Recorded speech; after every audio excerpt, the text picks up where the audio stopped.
दी expert में। और आज की वीडियो में हम बात करने वाले हैं Parag Parikh long term equity mutual fund के बारे में, डायरेक्ट प्लान, ग्रोथ प्लान के बारे में बात करेंगे। इस म्यूचुअल फंड के रिगार्ड में सारी इन्फॉर्मेशंस को डिटेल से बात करेंगे, इनकी फिलोसफी के बारे में बात करेंगे, मैनेजमेंट की क्या इंस्ट्रक्शंस है उसके बारे में बात करेंगे, कितनी रिटर्न्स ये दे रहा है, एग्जिट लोड एंटी लोड किस तरह से है, पोर्टफोलियो किस तरह से होने वाला है, सारी चीज़ हम डिस्कस करेंगे आज की वीडियो के अंदर में, ताकि आप एंड ऑफ द वीडियो में ये डिसाइड कर सके क्या इसमें लगाना चाहिए कि नहीं।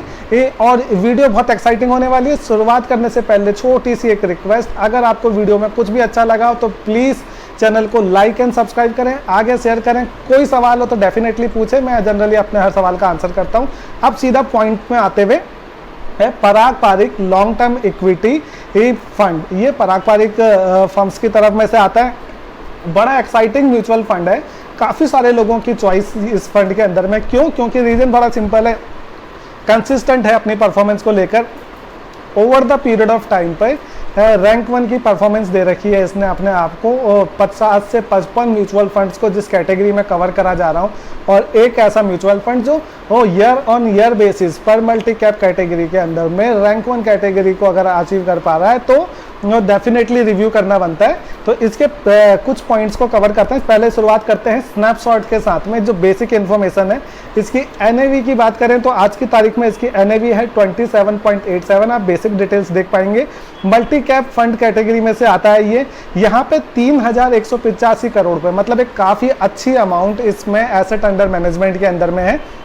जब भी आप किसी म्यूचुअल फंड में लगाएं और आपको फंड बड़ा एक्साइटिंग लगे तो सबसे पहले उसके एसेट अंडर मैनेजमेंट को जरूर देखें। अगर 25, 30, 35 करोड़ रुपए की एसेट अंडर मैनेजमेंट है या 200 करोड़ से भी कम की है तो आप ऐसे फंड से को थोड़ा सा अवॉइड करें, उसको थोड़ा बड़ा होने दें, उसके बाद लगाएं। क्योंकि जितनी बड़ी एसेट अंडर मैनेजमेंट होती है तो लिक्विडिटी क्रंच की प्रॉब्लम नहीं आती है उस फंड को, और वो अच्छा लॉन्ग टर्म के लिए परफॉर्म कर पाता है। इसके अलावा यहाँ पे एक्सपेंस रेशो ये थोड़ा टच हायर साइड में, जो कि इस एक्साइटिंग प्लान को थोड़ा सा डाइसी बना देते हैं चूज करने के लिए। क्योंकि यहाँ पे एक्सपेंस रेशो देखेंगे 1.13% की है, लेकिन इसको आप अगर इसके साथ में कंटिन्यू कर सके तो ये फंड बहुत ही एक्साइटिंग है। अब इसके अंदर में एक बड़ी इंपॉर्टेंट बात है, जनरली म्यूचुअल फंड एजेंसीज खुद से जो एएमसी वाले होते हैं वो खुद से अपने म्यूचुअल फंड में पैसा नहीं लगाते है। इनका जो मेन धंधा होता है कमीशन कमाने का, एक्सपेंसेसों के थ्रू अपनी अर्निंग करने का। तो ये जनता का पैसा लेते हैं और आगे लगाते हैं। लेकिन इस स्कीम के अंदर में पराग पारिक ने स्पेसिफिकली स्पेसिफाई कर रखा है कि हमने इस स्कीम के अंदर में अप्रॉक्सीमेटली 3.5% जो पैसा है इनका खुद का लगा हुआ है। मतलब इनसाइडर ट्रेडिंग है इसके अंदर में, जहाँ पे उन्होंने खुद से पैसा लगा रखा है। एक बेसिक इन्फॉर्मेशन अगर आप देखेंगे यहाँ पे आ रही है, 4825 करोड़ रुपए की इन्होंने यूनिट होल्ड करी थी इसके अंदर में है, और जिसके अगर आप 4.825 करोड़ हुए, मतलब 4 करोड़ रुपए की इसके अंदर में इनके खुद का पैसा भी लगा हुआ है। अगर उसकी आज की तारीख में अगर उसकी वैल्यू निकालते हैं 22 जून 2020 के वैल्यू में अगर देखते हैं तो 134 करोड़ रुपए की इसके अंदर में इनकी इन्वेस्टमेंट है। और इसको अगर एसेट अंडर मैनेजमेंट के टोटल का पार्ट देखेंगे तो 3.85%। इसको लगाने के पीछे इन्होंने एक बड़ा अच्छी सी एक स्टोरी दे रखी थी, जिसको मैंने स्पेसिफिकली हाईलाइट करा है। उम्मीद करता हूँ आपको काफ़ी एक्साइटिंग लगेगा। इन्होंने एक प्रिंसिपल का नाम दिया है द हैम्मुराबी कोड, जिसके रेफरेंस में इन्होंने कहा कि इन्होंने क्यों लगाया। क्योंकि इसके अगर आप स्टोरी को अगर रीड कर सकें बेसिकली तो 18th सेंचुरी में एक किंग हुए मिस्टर हैम्मुराबी, जिन्होंने एक सिविल कोड बनाया अपने यहाँ पे, सोशल लॉ बनाया, जिन्होंने उन्होंने चाहा कि ईमानदारी बढ़े काम को लेकर। जब तक कि आपकी अकाउंटेबिलिटी चार्ज ना हो तो आप उस काम को अच्छे से नहीं कर सकते। तो उन्होंने क्या एक रूल बनाया था, उसमें से एक मेजर प्रिंसिपल को इन्होंने हाईलाइट करा है। उन्होंने कहा कि अगर कोई बंदा एक घर बनाता है एग्जाम्पल के लिए, तो अगर आपने एक घर बनाया तो अगर वो घर किसी वजह से टूट जाता है और उसकी वजह से घर में रहने वाले मालिक की मौत हो जाती है, तो जिस बिल्डर ने वो घर बनाया है उसको भी फांसी की सज़ा दे दी जाए, उसको भी मौत मिलनी चाहिए। तो उसकी वजह से क्या वो समय काफ़ी आउटरेज हुआ कि भाई घर तो 100 वजह से गिर सकते हैं। लेकिन इस कोड की वजह से एक ऐसी सिचुएशन आई कि जितने भी बिल्डर्स थे उनको अपना काफ़ी माइंड यूज़ करना पड़ता था आर्किटेक्चरल के लिए, अच्छे मटेरियल को यूज़ करना पड़ता था, क्वालिटी बढ़ गई काम की, उससे वो अपना चीज़ लगने की वजह से उनको अच्छे परफॉर्मेंस देनी पड़ती थी। तो सेम प्रिंसिपल को यूज़ करते हुए पराग पारिक ने खुद के 3.5% के अप्रॉक्स की इन्वेस्टमेंट इसमें कर रखे, जिसमें इनके डायरेक्टर्स की काफ़ी अच्छी होल्डिंग्स है। तो ये जब इनका कहना है कि अगर हम खुद अपना पैसा लगाएंगे तो हम इसको अच्छा कमाने के लिए हर संभव कोशिश करेंगे, इसीलिए यहाँ पे एक अच्छी परफॉर्मेंस आप इसको over the period of time में देख पाएंगे। अगर आप इसमें इसके अंदर में अब मैं इसकी थोड़ी सी और डिटेल इन्फॉर्मेशन बताऊं, एग्जिट लोड के बारे में, इसके बारे में बात करते हैं। जो इसका सेकंड नेगेटिव पॉइंट है जो मुझे लगा था, क्योंकि एक एक्सपेंस से सो हायर साइड में 1.2% है। अब सेकंड पॉइंट जो यहाँ पे थोड़ा सा डाइसी है, यहाँ पे है एग्जिट लोड है अप्रॉक्सीमेटली 2% की, 2% की एग्जिट लोड है अगर आप 1 साल से पहले निकालेंगे। ज़्यादातर जो म्यूचुअल फंड्स हैं वो 1% का एग्जिट लोड लगाते हैं 1 साल के पीरियड के लिए, जबकि यहाँ पे लगाया है 2% का एग्जिट लोड। तो इस चीज़ को आपको नोट करना है, इसकी फैबुलस रिटर्न्स को नोट करने से पहले इस चीज़ के ऊपर ज़रूर ध्यान दें। इसके अलावा अगर 1 साल का पीरियड पार हो जाता है तो आपको अगले 1 साल के लिए, मतलब 365 से 730 डेज के बीच के पीरियड के लिए आपको 1% का एग्जिट लोड लगेगा, लेकिन 2 साल के बाद आपको किसी तरीके का एग्जिट लोड नहीं लगेगा। अब यहाँ पे ये जो मैंने आपको बेसिक चीज़ बताई, इसके अलावा अब आते हैं हम एक बहुत ही इम्पॉर्टेंट पॉइंट के अंदर में है, जिस पॉइंट को आप कवर कर रहे हैं कि यहाँ पे है जो आपका एसेट एलोकेशन है वो किस तरीके से। देखिए आप इसमें देख सकते हैं कि यहाँ पे जो ये म्यूचुअल फंड है सबसे अनोखा है, क्योंकि ये आपको लोकल मार्केट के, मतलब इंडिया की मार्केट की इक्विटी में भी लगाने का मौका देता है, at the same point of time ये इंटरनेशनल इक्विटी में लगाने का मौका देता है। जनरली क्या होता है कि फंड ऑफ फंड स्कीम के थ्रू आप इंटरनेशनल मार्केट में इन्वेस्ट करते हैं, जो कि as a debt fund consider करा जाता है, जबकि यहाँ पे इक्विटी जो है इंडिया की है 65% और लगभग 35% की इक्विटी ये फॉरेन मार्केट में इन्वेस्ट करता है। अगर आप इसके इन्वेस्टमेंट का एक स्क्रीनशॉट देख पाएँ तो यहाँ पे क्या बताया है, ये सिर्फ एक लार्ज कैप कंपनीज में जनरली इंडिया में लगाता है मीडिया, तो इसके अंदर में क्या 65% की वेटेज देता है यहाँ पे है। टोटल एलोकेशन में 100 में से है 65% की इसकी वेटेज आती है, 100 तक भी ये इन्वेस्ट कर सकता है उस स्कीम के अंदर में है। और सेम टाइम पे फॉरेन डेट मार्केट और फॉरेन इन्वेस्टमेंट के अंदर में भी 0 से 35% की वेरिएशन हो सकती है। तो ये एक इम्पॉर्टेंट पॉइंट है। अब मैं इसकी फैक्ट शीट के ऊपर में जाता हूँ। मंथ ऑन मंथ बेस पे हर म्यूचुअल फंड अपनी एक फैक्ट शीट जनरेट करता है। तो जो लास्ट मंथ हमारा बीता है मई के रिगार्डिंग में इन्होंने जो एक फैक्ट शीट को जनरेट करा है उसके बारे में बात करते हैं। तो इन्होंने क्या कहा है, इन्होंने अपने जो पोर्टफोलियो में कोई चेंजेस नहीं करे थे। यहाँ पे इन्होंने बताया टॉप 3 होल्डिंग्स थी इनके पोर्टफोलियो के अंदर में, वो थी अल्फाबेट। अल्फाबेट आप जानते होंगे गूगल की पेरेंट कंपनी है अल्फाबेट। 8.87% के अंदर में इनकी इन्वेस्टमेंट है टोटल पोर्टफोलियो का, जो एक काफ़ी अच्छा पार्ट है, बहुत ही क्वालिटी कंपनी के अंदर में लगाया है। साथ में 8.74% अमेजोन के अंदर में है। तो यहाँ पे भी आप देख सकते हैं काफ़ी अच्छी इन्वेस्टमेंट कर रखी है इन्होंने। और थर्ड नंबर पे HDFC बैंक। ये 3 कंपनी है जहाँ पे इन्होंने अच्छा लगा। HDFC बैंक में 6.83% है। टॉप 10 होल्डिंग्स की जो वेटेज है इनके अंदर में वो 62% की वेटेज है। तो वो काफ़ी एक्साइटिंग है कि मतलब सोचिए कि 100 में से 62% की वेटेज टॉप 10 के अंदर में जो डिसाइसिव करती है डिसीजन को, उसमें से भी टॉप 3 के अंदर में मैंने आपको बता दिया 8 दूनी 16 6 20 21% के अराउंड में 21 से 22% की वेटेज तो टॉप 3 के अंदर में आ जाती है।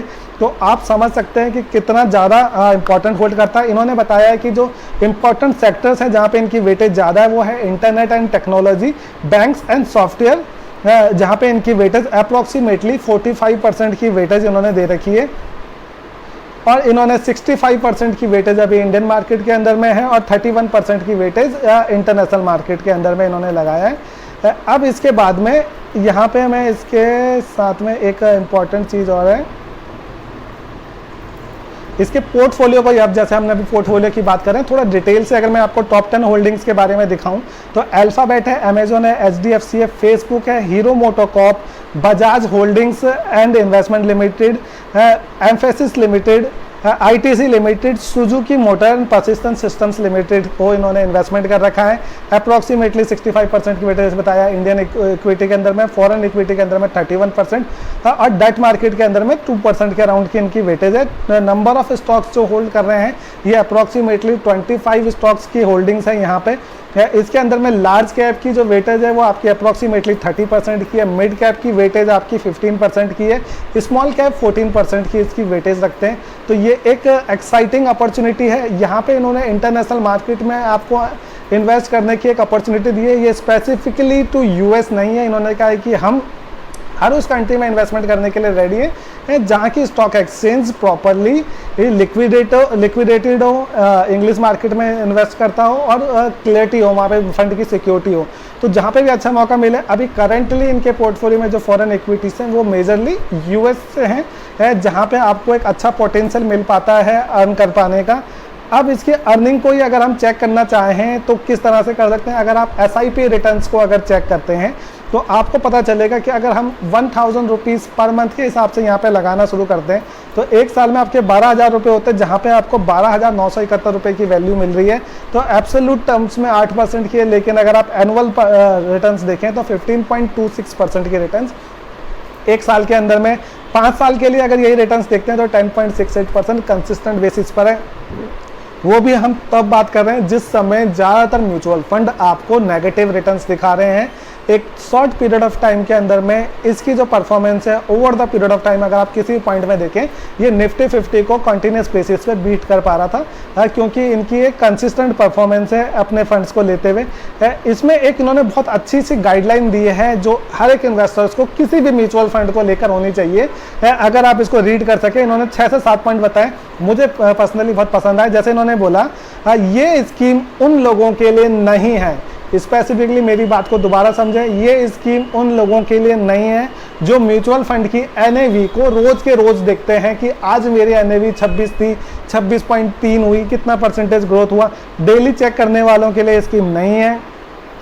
लॉन्ग टर्म, कई लोग बोलते हैं लॉन्ग टर्म के लिए इन्वेस्ट करना चाहता हूँ 2 साल के लिए, तो 2 साल लॉन्ग टर्म नहीं होता है, आप इस बात को समझ के चलिए।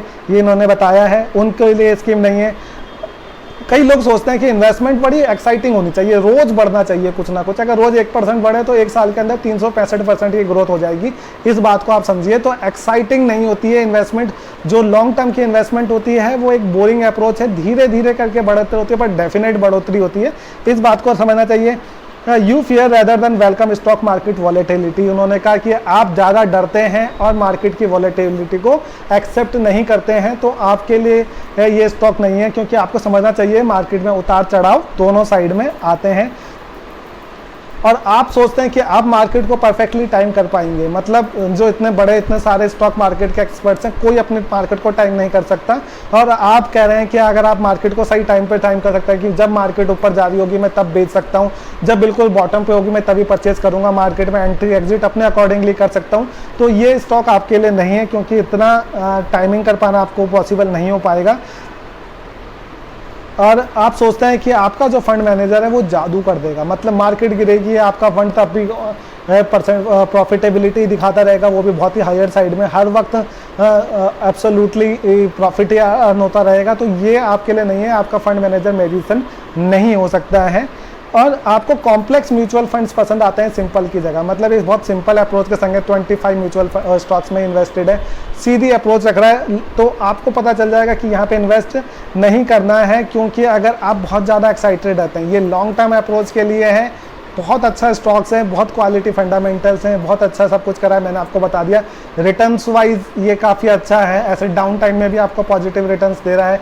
मल्टी कैप एसेट होने की वजह से आपको लार्ज कैप, स्मॉल कैप और मीडियम कैप तीनों में लगा रहा है। इंडियन इकोनॉमी और इंटरनेशनल इकोनॉमी दोनों जगह पे लगा रहा है। डेट फंड का भी एक्सपोजर अपने पास में रख रहा है, लिक्विडिटी अच्छी से मेंटेन कर रहा है कि ये अच्छी अमाउंट है, मैनेजमेंट खुद से इन्वॉल्व है, कंसिस्टेंट परफॉर्मेंस है, सब कुछ इसके अंदर है। बस कुछ पॉइंट देखने वाले हैं कि एक्सपेंस रेशो हायर साइड पर है, एग्जिट लोड यहाँ पे काफ़ी हायर साइड में मार्केट के कंपैरेटिवली, ये 2 चीज़ मुझे खटकती है। अदरवाइज ये फंड एक बहुत क्लासिक अप्रोच के साथ में। और आपको एक चीज़ और बता दूं, क्योंकि यहाँ पे डॉलर हेज बेनिफिट भी आपको मिलेगा काफ़ी सारे, क्योंकि 30% इन्वेस्टमेंट जो आपकी हो रही है वो इंटरनेशनल फंड्स के अंदर में हो रही है जो कि डॉलर में है। तो डॉलर और उसकी प्राइसिंग की वजह से हर साल अप्रॉक्सीमेटली 4 से 5% का एडिशनल बेनिफिट इस स्कीम के अंदर में आपको मिलता है। इन सारी चीज़ों को ध्यान में रखते हुए उम्मीद करता हूँ कि मैं इस फंड के बारे में आपको डिटेल से बता पाया हूँ। अगर आपको फंड अच्छा लगा हो तो प्लीज़ चैनल को लाइक एंड सब्सक्राइब करें और इसको डिटेल से स्टडी करें इन्वेस्टमेंट करने से पहले। कोई सवाल